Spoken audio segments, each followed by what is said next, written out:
नमस्कार सर्वांना, मी संकेत खडसे आपलं सखा यूट्यूब चॅनलवर स्वागत करते आणि आजच्या व्हिडिओची सुरुवात करते. तर पहिला PYQ होणार.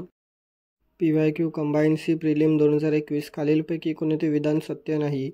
1. भारतीय राज्यघटनेच्या अंमलबजावणीची तारीख 26 नोव्हेंबर 1949 आहे. 2. 42व्या घटनादुरुस्तीन्वये धर्मनिरपेक्ष हा शब्द जोडण्यात आला. 3. 42वी घटनादुरुस्ती 1976 मध्ये करण्यात आली. 4. भारतीय राज्यघटनेतील सामाजिक, आर्थिक आणि राजकीय न्याय हे तत्त्व रशियन सोव्हिएत राज्यघटनेतून घेतले आहेत.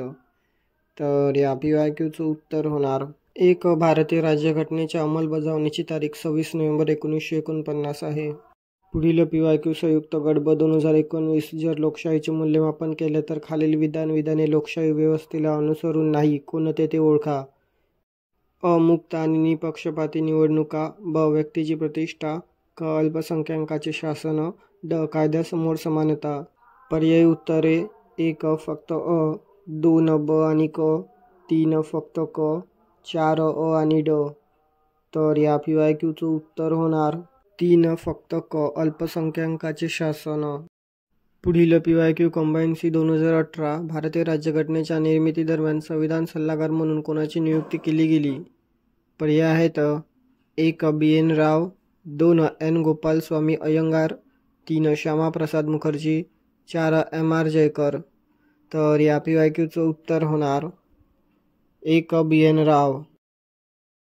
पुढील PYQ ESI 2017 खालील विधाने विचारात घ्या. अ. 1946च्या कॅबिनेट मिशन योजनेनुसार भारताची संविधान सभा गठीत करण्यात आली. ब. भारतीय संविधान सभेची पहिली बैठक 9 डिसेंबर 1946 रोजी संपन्न झाली. क. भारतीय संविधान सभेचे 11वे सत्र 14 नोव्हेंबर ते 26 नोव्हेंबर 1949 या काळात पार पडले. वरीलपैकी कोणते विधाने बरोबर आहेत? 1. फक्त अ आणि ब.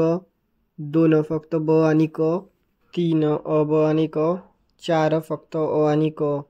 तर या PYQचं उत्तर होणार 3. अ, ब आणि क. पुढील PYQ STI 2016 रिकामी जागा हे कॅबिनेट मिशनचे सदस्य नव्हते.